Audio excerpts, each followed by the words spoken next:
So now we're going to move on and move to our next session. This is, of course, this is an awareness session where we're going to talk about kidney health. Now, I want to welcome everybody to this session once again. We are celebrating Gratitude Week, an initiative of the Health and Wellbeing Council to bring together everyone to say a heartfelt thank you to doctors, nurses, and the entire healthcare ecosystem celebrating National Doctors Day on July 1. Now, this is a Thanksgiving marathon, and our endeavor to thank healthcare heroes for a whole week and carry this gratitude in our hearts forever. Now, we are thanking all the COVID warriors from the medical community who have toiled hard over a year to save us from the COVID-19 pandemic, putting in endless hours and sleepless nights to ensure that patients are cared for and recover from their illness.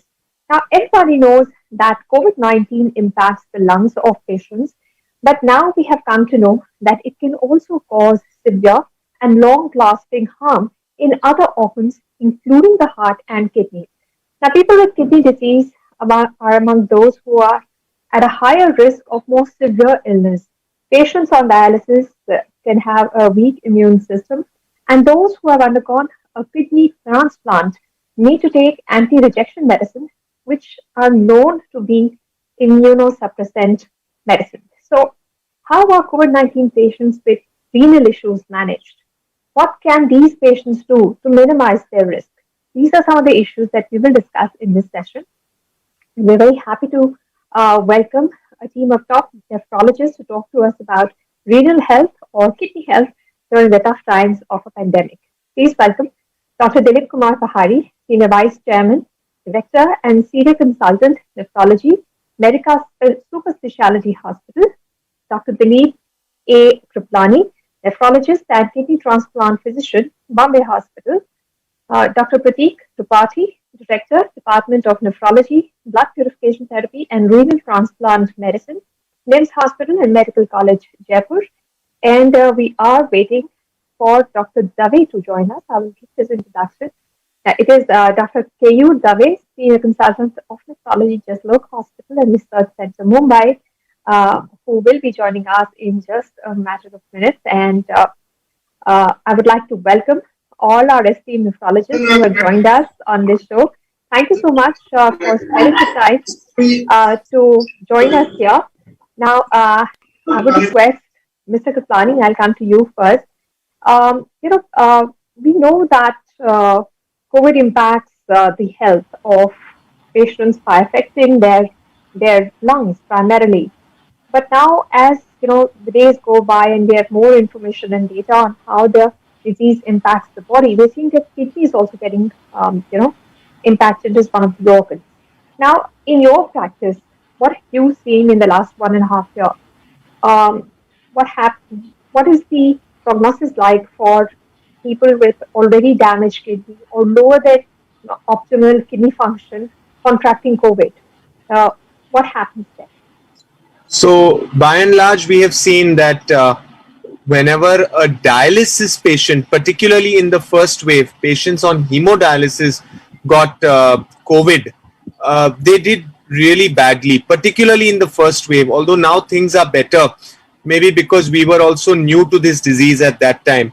But somehow dialysis patients have probably the weakest immune systems inherently because of their kidney failure and because of the fact that they're on dialysis, and they also have low protein levels in the blood. So they have various factors which made them prone to severe disease when they got COVID. So unfortunately, during that 2020 year, particularly from March to about September, October, we lost a lot of dialysis patients to COVID, and it was very unfortunate that dialysis patients were not we were not able to salvage as many as we would have liked. We would have ideally liked to obviously salvage everyone, but the death rate amongst the dialysis patients in the kidney fraternity was the highest. Contrary to popular belief, somehow the transplant patients fared much better. Now the transplant patients are on 3 immunosuppressive medications on an average, but the good thing is somehow it seems that the steroids which we give the transplant patient, which are now we know are even used in severe cases of COVID with lung damage and ARDS, and damage in the lungs due to COVID when patient is close to getting on ventilator. We do give drugs like methylprednisolone or dexamethasone, which are steroids, and some of the transplant patients are already on most of the transplant patients are already on steroid. So we actually noticed and we were pleasantly surprised that a lot of our dialysis patients got mild disease when they got COVID, and they actually recovered very well. So that was a very pleasing thing to see that we noticed. So this was the difference. We actually had a study at our center also, and we showed the dialysis patients fared much worse, but luckily the kidney transplant recipients fared much better. And amongst the CKD patients in the earlier stages of CKD, like CKD stage 3 and 4, we had mixed results. But often, as expected with any severe infection, a lot of their creatinines went up when their kidney function went down when they got COVID, and some of that did not recover. So a lot of them went on to dialysis, permanent dialysis. So this is in a nutshell on how the three subsets of kidney patients, the CKD pre-dialysis, the CKD dialysis, and the post-transplant renal transplant recipients fared. All right. Thank you for bringing out those highlights of the data that you have in the study that was done by you. Dr. Pahari, what is the mortality rate of patients with chronic kidney disease when they have COVID-19, and how do you handle them? Yeah, mortality is extremely high actually, both for the, as Dilip Kirpalani also said, that the patients of CKD, if they develop a COVID, the mortality is high. Patients with dialysis, mortality is also high. Patients with transplants also, if you compare to non-transplant patient, I mean non-transplant, non-CKD patients, the mortality is still high in the transplant patient as well. There are three reasons why the patients with COVID develop additional kidney problem. Even patients who have normal kidney function, if they develop COVID, there are three reasons why the kidney failure increases. One is there may be hypertension and volume contraction that can lead to acute kidney injury. There may be cytokine storms and that can increase kidney injury. The virus effect on the kidney tubules and the endothelium, that also causes kidney injury. Even patients who are discharged or even vaccinated, they develop glomerulonephritis-like picture. They have proteinuria and hematuria. So virus, apart from independent effects on the lung, what we see as the pneumonia, the kidney is independently affected, both in the CKD as well as in normal kidney function. So, and the CKD patients, they have an aggravation of acute kidney injury on the top of CKD. And there is a clearance of the cytokine storm by the kidney is delayed. And therefore, the mortality is much higher in CKD patients. All right. Mortality being high is really not something which is heartening, but then what can be done? The situation is very dire. Now, Dr. Tripathi, how does the new onset of kidney disease, such as AKI, affect patients during the pandemic?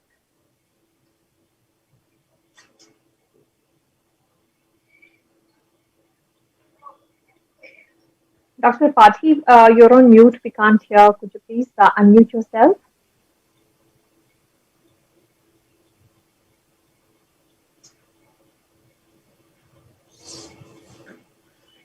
Okay. Yeah, I finally managed. Thank you.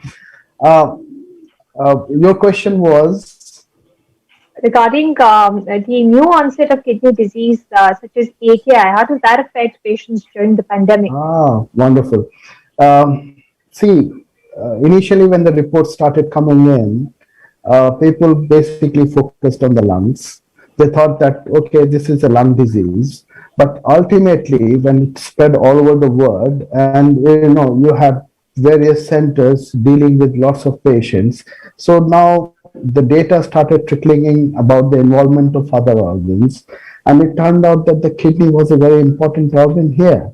So I would like to emphasize on 3 points. Number one, as Dr. Pahari said, CKD patients were more prone to developing severe COVID. Number two, The kidney involvement can be used as a barometer of how your patient with COVID is doing. If the kidney involvement is there, that means the disease is severe. And number three, if the involvement of the kidney is there, that is, there is an acute kidney injury in this COVID patient, then the prognosis also worsens. I'll give you some data. It's a summary of the data across the world of all patients who got admitted with COVID with moderate and severe disease.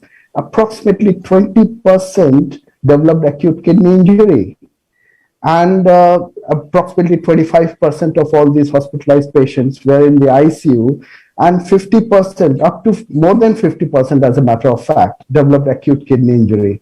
So what happened after this involvement of the acute kidney injury? Approximately 20% of these patients went on to receive renal replacement therapy. That means dialysis. Now, if a person goes on dialysis, what would happen? There was a mortality of more than 50%. A person, if he has developed COVID and develops acute kidney injury, and he goes on to develop a severe acute kidney injury that he requires dialysis, the mortality was 50%. That means 50% of these patients were not going home. Now, the 50% who survived, what happened to them? At the time of discharge, there is data which suggests that up to 30%, 35% were still on dialysis at the time of discharge. So what happened to the other 65%? The other 65%, okay, their renal functions improved. They don't require dialysis anymore.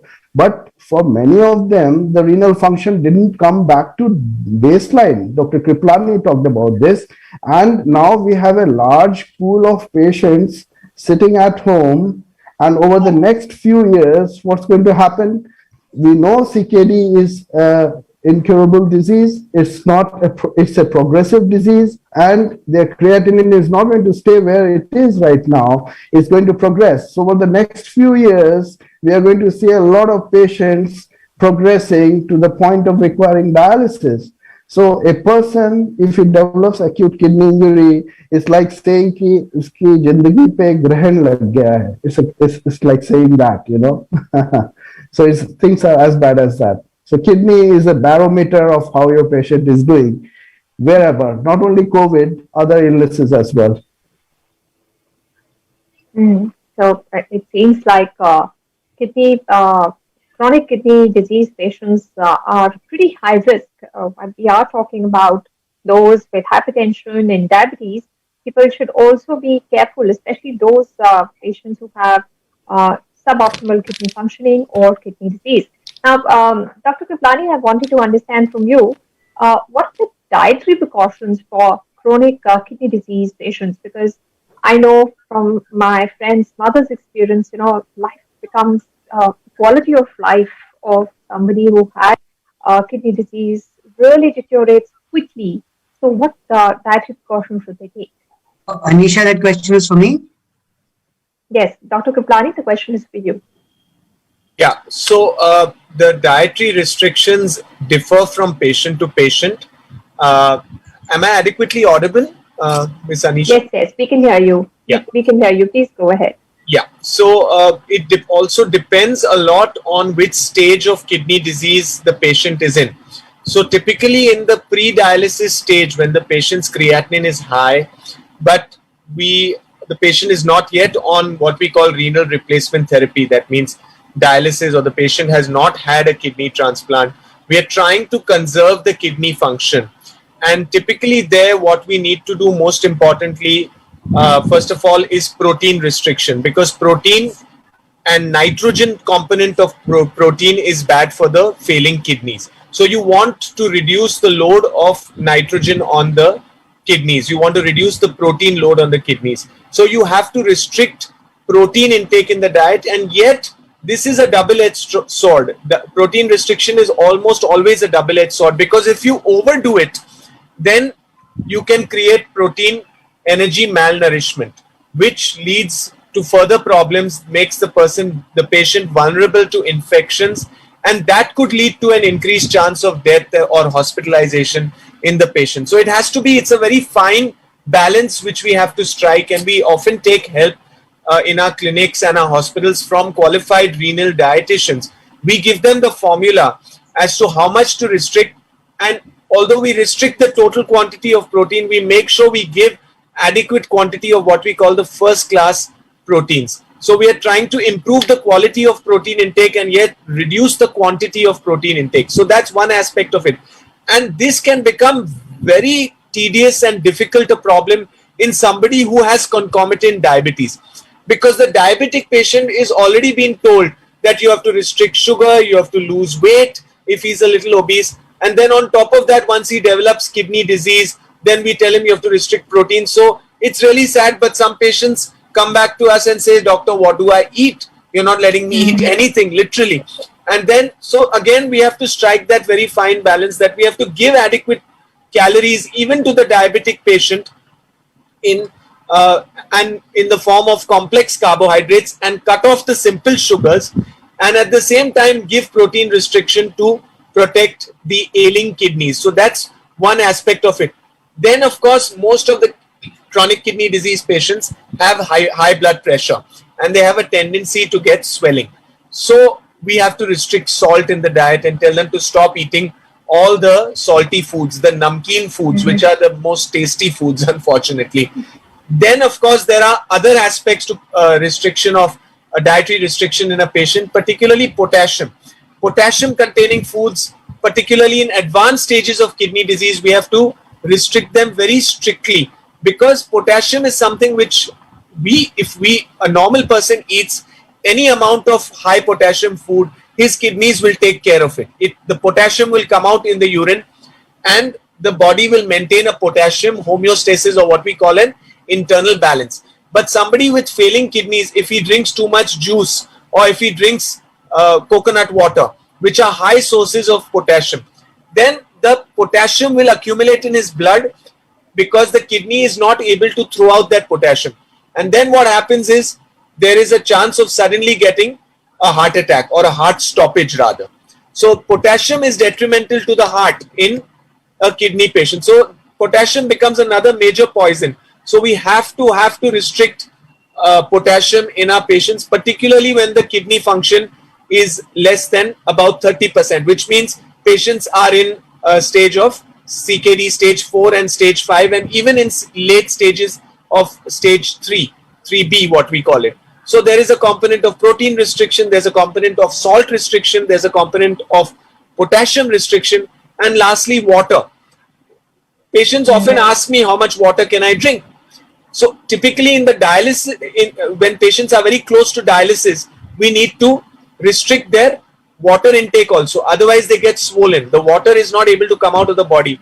And then we go on giving them larger doses of drugs like Lasix, furosemide, which is what we call the water pills. And those themselves have side effects on the kidney function.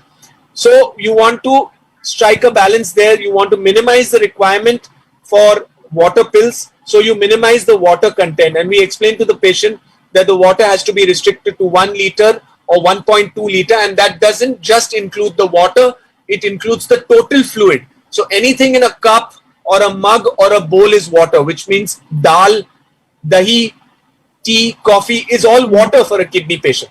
However, in the early stages of kidney disease, in a lot of patients, we don't need to restrict water that strictly.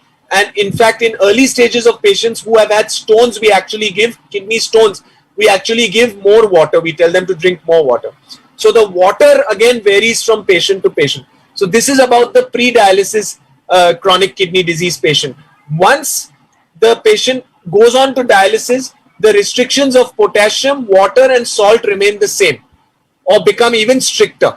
But the protein, once the patient is on dialysis, he's resigned to the fact that the dialysis is doing the work of the kidneys. So the kidneys have failed, therefore the dialysis has taken over the function of the kidneys. So there we are not worried about protein restriction. In fact, in dialysis patients, protein restriction is bad. So we have to do the opposite. We have to give high protein diet to patients who are on dialysis, because we are not worried about their kidney function anymore. We are worried about them getting malnourished. So that's the difference in the protein intake. We give low protein intake to patients who are not yet on dialysis, and we give a high protein intake once the patient has reached end stage kidney failure and is dependent on dialysis. Mm-hmm. So the way you describe it, Dr. Kirpalani, they are very tough choices for kidney patients, and sadly for them, while managing their, because of the condition, the outcomes are also not very good. So it's not. Can I say something? Yeah. Yes, please go ahead, Dr. Yeah. I think one thing he has not speaked out separately is the phosphate restriction. Sometimes it's not as same as the protein restriction, but I think a little bit of phosphate restriction is something which also starts from the beginning. It's okay, carry on. Yes, Dr. Pahari, I was coming to you only, and my question was about the vaccination. Vaccines have different efficacies on patients with chronic kidney disease. Does it affect their ongoing treatment as well? The vaccine efficacy on? Can you? On those who have chronic kidney disease, does it affect their ongoing treatment? I don't think there is anything dose changing in the dose. We may give a third dose. There may be some studies coming up that you can give a third dose. At the moment, we have all the vaccines, whatever Covishield and Covaxin. These are basically virus vector vaccine, Covishield, and this Covaxin is a conjugated vaccine. So they are different vaccines. The antibody response is not as good as the mRNA vaccine. mRNA vaccines has got a much better response. Even today, CKD patients, because they are primarily immunosuppressed, the antibody response compared to general population is less. So, in addition, whether we can give a third dose for patients, particularly for patients who are waiting for transplants or anyway, patients on dialysis, that is a study, future studies needs that. Maybe I think as a prophylactically, if the vaccine is adequately available, I'll give a prophylactic third dose. That maybe sounds good actually. There many studies are coming up. In fact, once the more vaccines will be available, then possibly people can go for the third dose as well. Yes. Okay. A third dose of the vaccine, for many people in our country, even the second dose, the waiting is long, and many haven't even got the first dose because the availability of the vaccine still has to step up. But for those who have kidney disease, if a third one is going to help them, they should get it first because their conditions don't look very good. Dr. Kirpalani, what have you seen in your practice, in your experience, when it comes to vaccinations for those patients who have CKD? How does it impact their ongoing treatment? Dr. Kirpalani, the question is for you. Sorry, can you repeat the question, please? Thank you. Dr. Kirpalani, the question was on vaccines. Dr. Pahari has said that if as a prophylaxis, if the vaccine works, I didn't give a third dose to a patient with kidney disease, and why not? The whole country is waiting, but for somebody who could be so badly impacted, who has kidney disease, yes, you should give them first. What is your experience in your practice? My rider was once the vaccine is enough available. Not at this stage. I cannot say in publicly that everybody in the. No, I'm not attributing that to you, yes. Dr. Pahari. It is my belief that for somebody who is suffering so much when it comes to kidney conditions, please give them first. They should get priority. It is my belief. It is not yours. And you can check the antibody titer also. You can check the antibody titer. If the titer is not high, then you give a third dose. So, yes, and like you said, that studies are also being done on this. Dr. Kirpalani, what have you seen in your experience? So I tend to agree that a third dose is going to be required, not just in kidney patients, but probably in some of us as well, because I've had titers checked of myself and my family, and I've had titers checked of patients.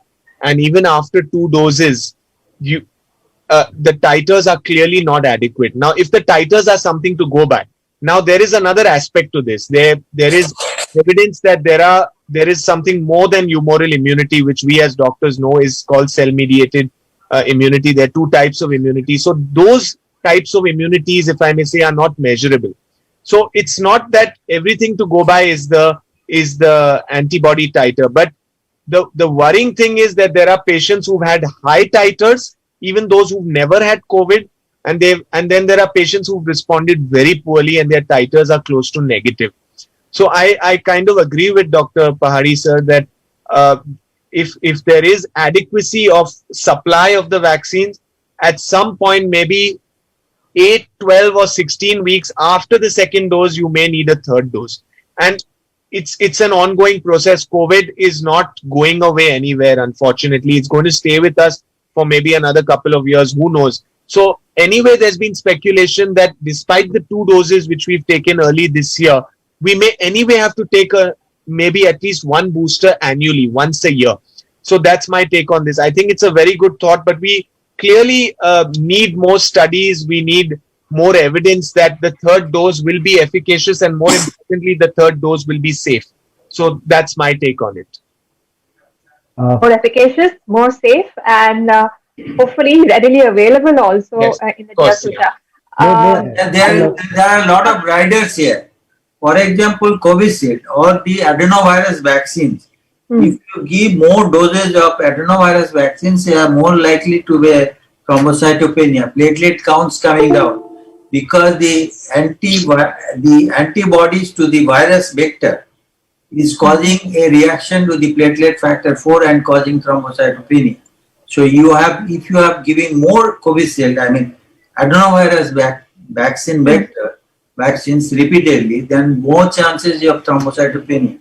So if you are even people are looking into the mixed dose. So why not you give a Covishield 1 or 2 doses followed by mRNA vaccine? So that is another. So the mRNA vaccine should be available in our country. It's not started yet.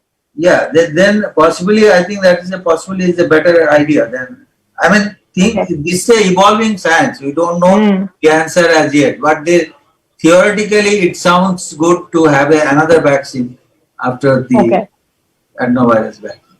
Right.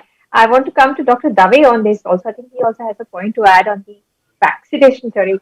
So go ahead, Dr. Dave. What would you like to say? Thanks, Anisha. The problem in our country has been that as far as medical, facilities or medical services that are available, wherever there is fire, we try to actually douse fire there. And, we do not prevent fire right in the beginning. Now our entire vaccination policy, where we're talking about, the third vaccine, and you rightly pointing out that even the first and the second dose were not readily available. The entire thing of, an age-related vaccine where elderlies were to get vaccinated, had the policy been that CKD patients, people who are suffering, are also as vulnerable, or, a transplant patient is also as vulnerable to, your corona, then the entire scenario would have been different, because then you kind of tackling the vulnerable population much before then you are dealing with the other population. Again, secondly, we are talking about corona vaccine, our entire fixation towards corona, but CKD population is gets affected by a lot of other pneumonias. Now look at the pediatric guidelines that have come out. They talk about giving the seasonal influenza vaccine. They talk about giving the pneumococcal vaccine. Amongst the other the other panelists that are there, how many of our really patients actually take the basic pneumonia vaccine? What needs to be focused upon is that you cover the basic pneumonia vaccines. In fact, what would that do? It would lead down a lot of, it would lessen the healthcare burden, per se. Now, whenever you have in the hospital someone coming with pneumonia, you are confused whether it's corona, whether it's a basic pneumonia, and that kind of, leads to a lot of patient affection, maybe even increase morbidity and mortality. If you ensured that the basic pneumonia vaccines went on time, the vulnerable patients got vaccinated properly on time, if government could come out with policies where every vulnerable person, say a diabetic, say a CKD patient, has got the basic pneumonia vaccines. In fact, the corona problem might also be tackled. If the latest pediatric guidelines, what they're saying that if you want to avoid the third wave in children, they're emphasizing more on giving the seasonal flu vaccine. What would that do? It's not that the seasonal flu vaccine is going to prevent corona. What it would do is that it would lessen the respiratory infections in children, and people coming to hospitals with respiratory infections would be lesser. So then, the burden on the hospitals would be lesser. Now, it's a foregone conclusion that corona has actually shown us the mirror. It's shown us where our medical, facilities stand, and how, we are kind of prepared for this. We are not prepared for this. And mind you, it's not for now. It's been for years onwards. But if the government kind of starts focusing on policies where basic things are addressed, I think corona also could be tackled better. Okay. Can I say something? Yeah. I just want to say that we'll stick to the topic about what the healthcare practitioners can do. Government policies is perhaps a little beyond the scope. Please go ahead, Dr. Pahari. Yeah, I think for us, I think many of us, I don't know how many of us present here, but we have been practicing giving the vaccines, influenza, pneumonia, and hepatitis B vaccine for all CKD patients from the beginning, from the last 10 years or so. And all our patients, we have say 400 dialysis patients in our center. 95% of them are vaccinated for influenza, pneumonia for last 10 years or so. It's not that it's because of the COVID we have started. It's there, it was there. All my prescriptions has got a prescription written. All 4 vaccinations, whatever is necessary. So, Dr. Pahari, influenza, pneumonia, hepatitis B, varicella vaccines, all these are written in the all prescriptions. 100% of the prescriptions contain all these vaccines. So, if I assume that all your patients took these vaccines, including the pneumonia vaccine, and then they contracted COVID, would their prognosis be better than somebody who took all of these vaccines? Yes. The answer is yes. All the studies have shown during the corona epidemic, the pneumonia is not only COVID pneumonia. There may be a contributory bacterial pneumonia, fungal pneumonia. The mucormycosis is coming. So where is the mucormycosis coming? Because of the lungs or the upper respiratory tract is damaged by the COVID, and you have a superimposed infection. That may be a bacterial or even mucormycosis. Fungal, which is fungal. Yes, fungal. So, I mean, people who are vaccinated, both for the influenza as well as pneumonia, their outcome is better. Okay. So, for everybody listening, they should take their vaccinations and the doctor's advice about vaccinations. Yeah, exactly. Very seriously. May I add something here? Yes, Dr. Pahari. Dr. Pahari, of course, is a very astute clinician, and we try to be as good as him. So my patients have been getting vaccinations for all this. Frankly speaking, if a person sticks to the advice given to the nephrologist, he does much better than if he doesn't listen to the nephrologist. So if he is getting the vaccinations when he has been advised, he does definitely better than someone who doesn't get the vaccinations. There's no doubt about it. We try to stick to the protocol, and these protocols have been laid down not by us, but people like Dr. Pahari, clinicians, great clinicians who have been writing books and everything. So it's been there for some time now, and we try to be as good as possible. All right. Yeah. Dr. Dave, I want to come back to you about the pediatric population. Now, not many people know, but even children, and we see chronic kidney disease in children as well. And now, there is expectation and talk about a third wave coming through. For now in our country, there is no vaccine approved for kids yet, though the studies are already on. So, how soon do you expect a vaccine, which is a COVID vaccine for the children? And would you still, advise that जब तक COVID का vaccine नहीं आता, pneumonia का तो लगा ही लो? Dr. Dave. So, the third wave is going to be. So, and whether the pediatric population is going to, get affected, not get affected, is the vaccine going to save? We're going to have vaccines for children or no? So the question still remains unanswered. The basic thing is that if we do our basics right, as rightly so Pahari sir said, that if the protocols as laid down by international guidelines and the Indian guidelines are followed, if we kind of make strategies where all of this thing is followed to the core, then possibly we'll be able to tackle it much better than we could do earlier. So that's the entire emphasis on. Otherwise, whether we're going to have vaccines for children, whether it's going to be effective, not effective, we don't know. I mean, there are various thymus and they have better antibodies, and that's why possibly they were not so affected. There is another theory that all 80% or 70% of elderly population have already got affected, and possibly children have come into contact with them. So passively they may have acquired the infection. So we really don't know what this pandemic or the disease is going to show us in the future. But let's we kind of focus on our basics, and if we do our basics right, then things might just get better for the future. But Dr. Dave, our pediatrics says that the flu vaccine is for your children is optional. So you give the option to the kids, are like, no needles. So I mean, should we insist that till we get the COVID shot, take the flu vaccine for kids? I'm sorry, Anisha, I missed that, possibly because of an unstable network.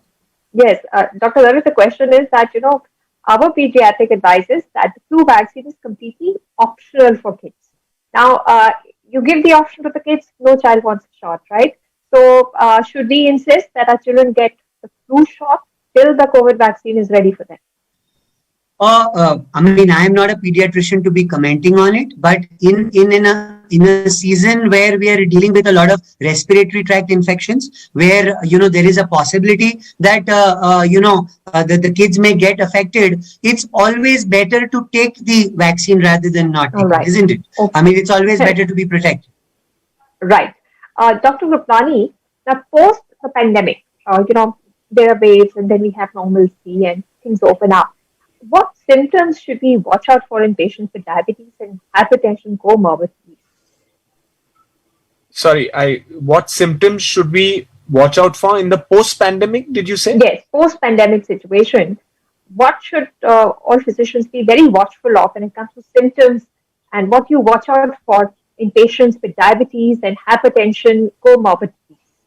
You mean patients who have already had COVID, or you're saying in general? No, I'm saying that, in the case of a post-pandemic, when there is no lockdown, people are moving around. Oh, okay. You still have people, with chronic diseases like diabetes or hypertension. So what should be the symptoms that? So it's like you're saying what happened between the first wave and the second wave, that sort of thing. Yeah. Yes. Okay. So I think in general, everyone should be vigilant, but patients who have comorbidities like CKD, diabetes, high blood pressure, ischemic heart disease, these are patients who are at high risk of dying from COVID, as we all know.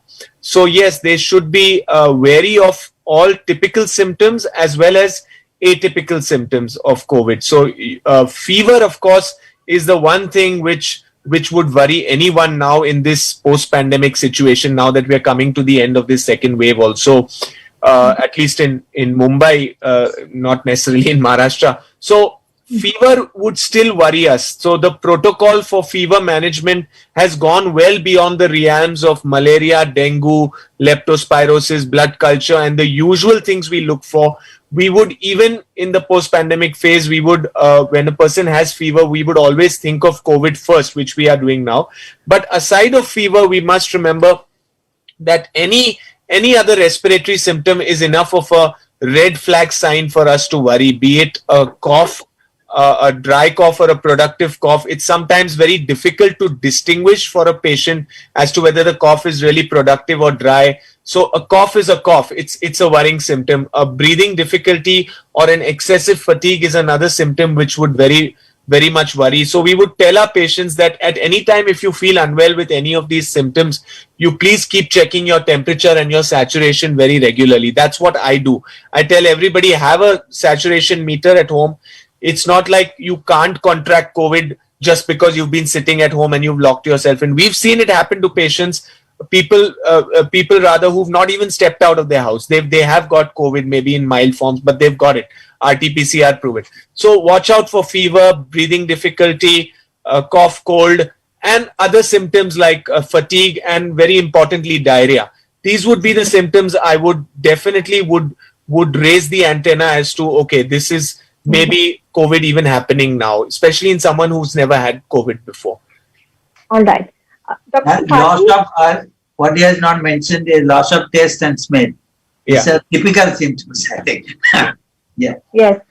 Dr. Tripathi, how prepared are we to revert back to renal care and dialysis in transplant patients to the pre-COVID times? Because, when we were overwhelmed, everything was on hold. But how prepared are we to revert back to what used to be pre-COVID-19? Revert back to what was so-called normal.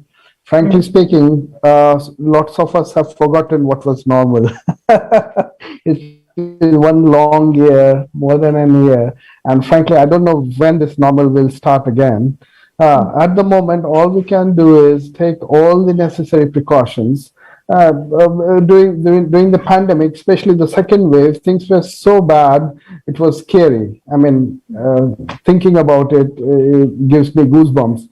So obviously transplants were suspended. I think everybody suspended transplants. I don't think that anybody really had the so-called guts to go ahead with a transplant in the middle of a wave, so to say. So at the moment, we are sticking to protocol, and we would stick to protocol for as long as it's required until we are reasonably assured. When, most of these people, our people, for example, when you go take someone for transplant, we are ensuring now that they are getting vaccinated before they go for a transplant. And we are ensuring all the healthcare workers who are involved in the transplant process are vaccinated as well. We have ensured that our dialysis staff is vaccinated. We have ensured our dialysis patients are vaccinated. When all that has happened, then probably we can let the guard down somewhat, and maybe those good old days would come back again. I don't know, Dr. Kirpalani and Dr. Dave and sir may have something else to say. I don't know. I'll just to add a very slightly encouraging point, if I may just add, Ms. Anisha, can I go ahead? Go ahead, please go ahead. So today in the news, there was, I just stumbled upon something this morning, that there was a study done on a lot of children. I can't remember the numbers. And their serology was checked. And these are children, obviously. So children we know have never been vaccinated for COVID. And their COVID antibody titers were checked. And in various subgroups of those children, about 40 to 55% were found to have positive antibody titers. And they actually said that this is very encouraging. The third wave, as and when happens, is not likely to target children. So this was very encouraging for us to hear. I have two small kids, 2-year-old and 8-year-old. So I was very happy to hear this. Unfortunately, it was a fleeting comment. It went through and then I didn't get a chance to follow it up. But there's obviously, this is a study being done. And if it is correct, if the data is correct, if they are not masking anything or hiding anything, then this is good news. This is damn good news. And it also means that the same thing is likely to be happening in adults, because there is something called as herd immunity. Now, herd immunity means what?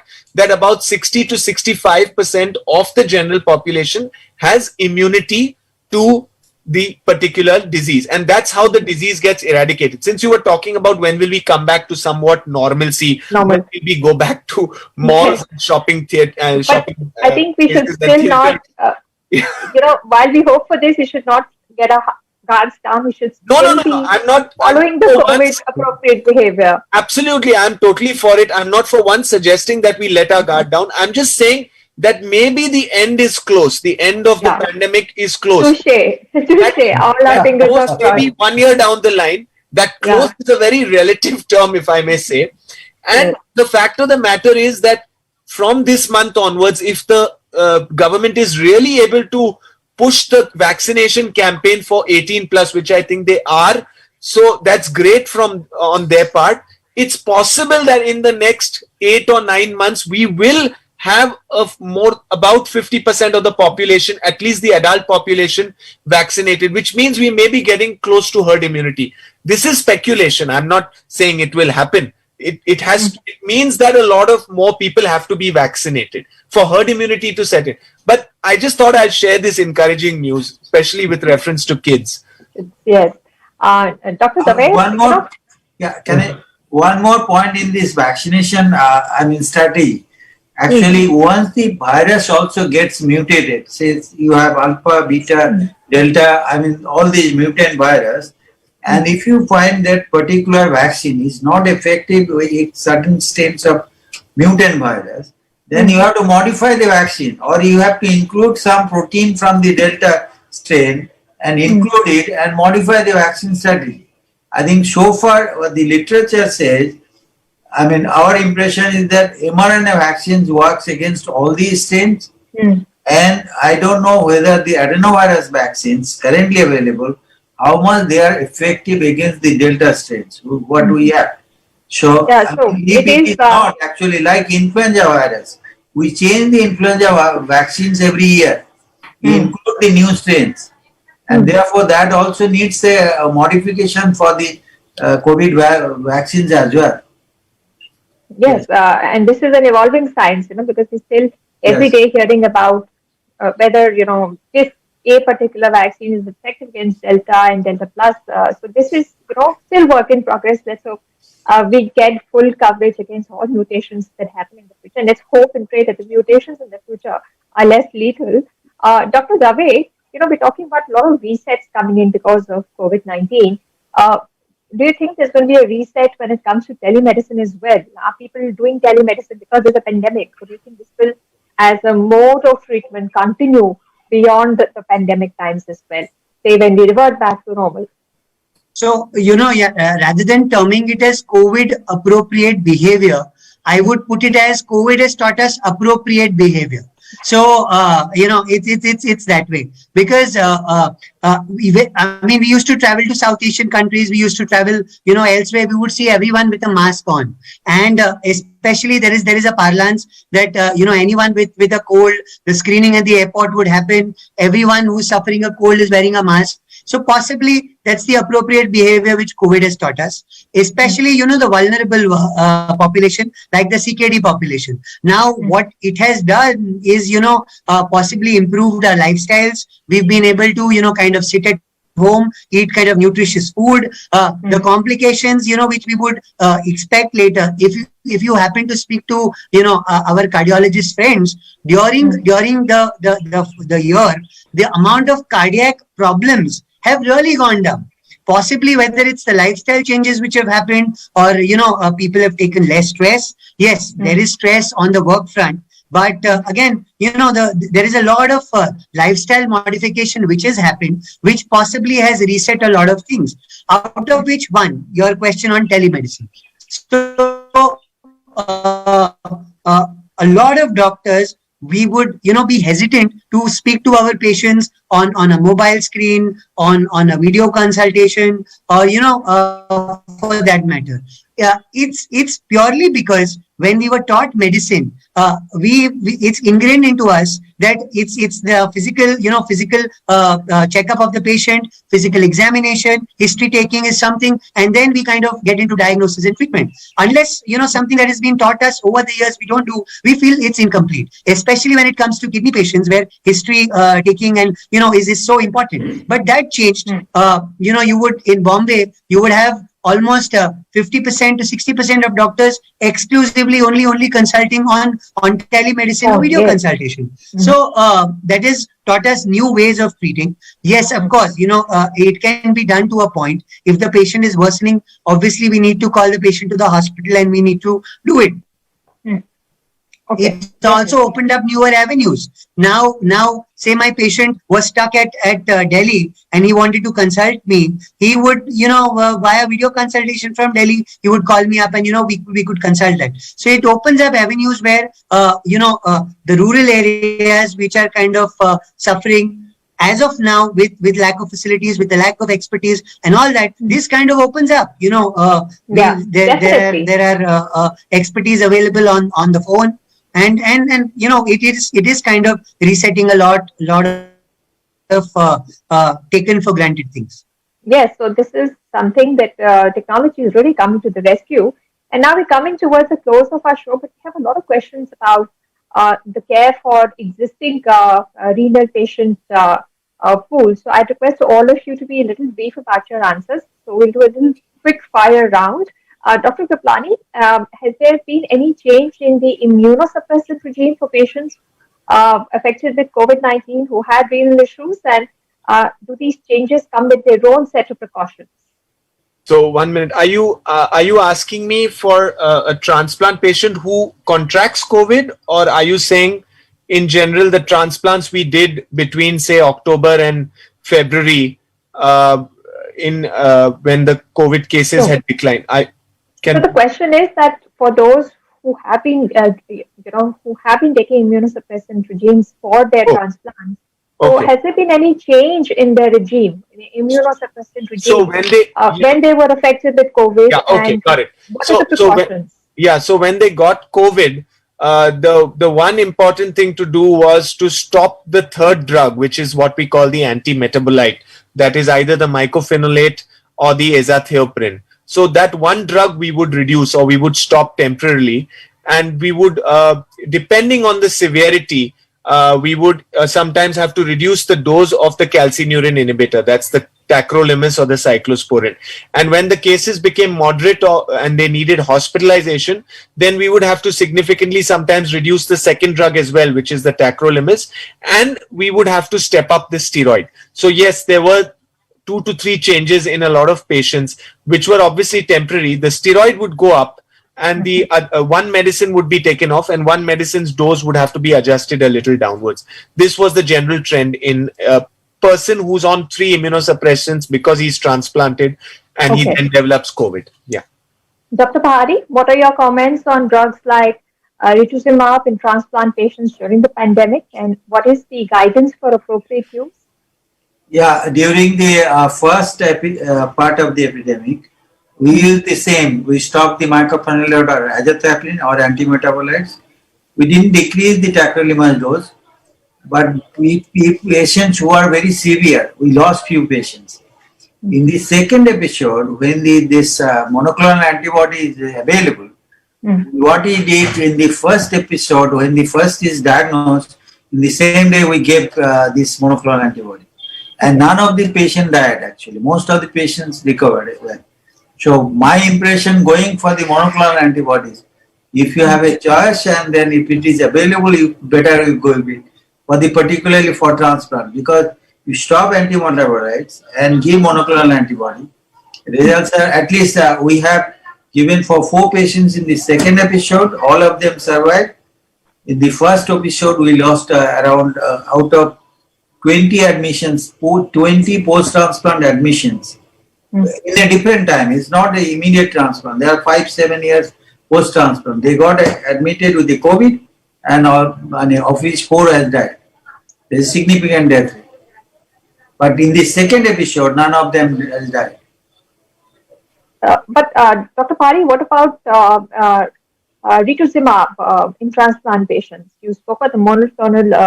No, rituximab is not given as once the transplant has happened. There is no scope for rituximab. Rituximab is given in a different region. Particularly, for example, one of the closed centers in Calcutta, they do an ABO incompatible transfusion. incompatible kidney transplants. So once you do this ABO incompatibility, prior to that, you need a preparation for the prospective recipient. You need a rituximab there. Or if you are doing for highly sensitized patient who are DSA positive, and that in preparation for the desensitization protocol, you need rituximab. But using that during this COVID period, they did few patients with a ABO incompatible transplants, all of them has died. That's my problem. So that is what they did. They didn't, they transplanted. Later on, within 1 or 2 months, they got the rituximab. Within one or two months after transplant, they get COVID and all of them died. So that is my fear. I don't know what happened, but then. What would then be guidance on its appropriate use then? I think you should avoid during this peak period of COVID. You should avoid transplant during this period, and giving a high dose of immunosuppression. You give rituximab pre-transplants, you give ATG during transplants, and then once they develop COVID, they die. That is what the observation I. All right. May I add something here? Yes. Yeah, actually, rituximab it basically destroys the B cells which produce the antibodies. So maybe in the context of COVID, the question was related to what would happen to people who have received rituximab. Sir was saying that they didn't do very well. I mean, it's quite understandable they didn't do very well. But they are also the same people where the vaccines will not work very well. Because if someone has received rituximab, their vaccine after vaccination they do not have adequate the immune response. The immune response will not be that. They don't do well. Right. They don't do so, well. Dr. Tripathi, what are the safety measures proposed by clinicians for dialysis centers during the pandemic? And you want to keep these SOPs, right? Yeah, absolutely. See, the first wave was terrible. We didn't know what we were dealing with, and ultimately, then all sorts of guidelines started trickling in, and so we have put in a protocol now, a guideline which works beautifully. It's well oiled now. Everybody understands it. So could you quickly take us through the exactly. So you have two people here. You have the dialysis patients and you have the healthcare workers. For the dialysis patients, education is the most important thing. You tell them about COVID, you tell them what it is, you tell them how to protect themselves, you tell them to report the moment they have symptoms. They will report to you and they will tell you that they are having problems. You refer, instead of them coming all the way to the hemodialysis unit, they come to the triage and they're taken care of. And in the dialysis unit, you have a screening area where they are screened. If a questionnaire is given, their saturation is checked, their temperatures are checked, any red flags are raised, they are sent to the triage and they're taken care by the internal medicine people. For the healthcare workers, again, the same, education most important, vaccination most important. For the patients as well, vaccination most important. Their family members have to be vaccinated as well. I mean, just vaccinating them doesn't work. So with the healthcare workers, the same. Disinfection, very important in the dialysis unit. So you have to stick to these protocols. And if somebody is COVID positive, the person is dialyzed in an area where the COVID patients are being dialyzed, and the healthcare workers are cohorted accordingly. We keep these people who dialyze the COVID patients separate. There is a separate team for them. We don't allow them to come and dialyze the other people. So, and PPE, very important. Yeah, indeed. Okay. All right. Yeah. Dr. Dave, for CKD patients, are they prone to any infections? Yeah, they're prone to infections because of their immunocompromised state. So, any particular disease that you should watch out for in CKD patients? So like we were talking earlier, they're prone to lower respiratory tract infections. So that's why they need to get vaccinated for the common pneumonias. They're prone to hepatitis B, hepatitis B vaccine also. Again, they are the vulnerable fact who's going to get a coronavirus infection, pretty easily. They're the vulnerable subset who needs to get vaccinated for coronavirus. Also, along with that, you have the CKD patients, they need to be aware of food infection. So we guidelines that we most of the times tell our patients is that you should not be eating raw food. They should be washed well, because patients who are into CKD stage 2, CKD stage 3, they end up having a bout of diarrhea. They have a bout of food poisoning. Their kidney disease could progress, and that could land them up onto dialysis. So that is the basic things which we if we kind of follow, things should be okay. CKD patient is a vulnerable subset. It can get every infection that is possible, and that's why the guidelines are set double up. precautions. Yes. Dr. Pahari, is peritoneal dialysis preferred in this pandemic time, and how does it compare with hemodialysis? I do peritoneal dialysis. What is your question? The question is peritoneal dialysis preferred during the times of a pandemic, and how does it compare with hemodialysis?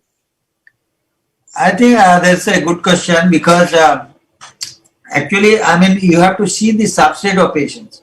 One group of patients who has already started on hemodialysis, and now he develops a COVID. Now the question is, if it is a mild symptoms, where you dialyze, you have to have a separate dialysis area apart from a routine dialysis area. So whether the hospital or the facility, you have the facilities for hemodialysis in a different setting, or the in-hospital patient who has developed a COVID and developed acute kidney injury, and how do you dialyze this patient?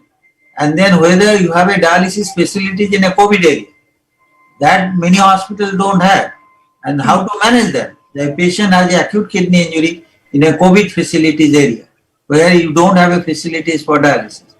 And a third patient who is at home, who needs the initiation of dialysis, and then you are thinking whether you should start with the hemodialysis or PD. He is not COVID. Now, many patients, actually many centers, they start on PD, with the idea the COVID epidemic may go on for months. And if you start PD and he will be doing at home, he don't have to have a transport. He has the advantage of doing home dialysis, not home hemodialysis, home peritoneal dialysis, and remain at home and possibly safe from the external environment and getting COVID. But getting a PD in a hemodialysis, in a COVID facility area, a patient who has developed acute kidney injury in a COVID facility, PD sometimes, a lot of people has done PD. The only problem is that if you do the acute PD or PD catheter in a COVID area, the people are proning is difficult. You can't prone position of the patient because of the pneumonia. In order to improve the oxygenation, some people want the patient should be on prone position for some period of time. So proning is difficult if you do the PD, because there will be leak. Otherwise, PD is a good idea, and a lot of people we have converted, because earlier, actually in the first episode, when we didn't see that how long it will last, and we put the initiation period as the PD from the beginning. And even in US, a lot of patients has got an interest in PD, and they have converted into PD. Okay. I would like to thank all of you for joining us today.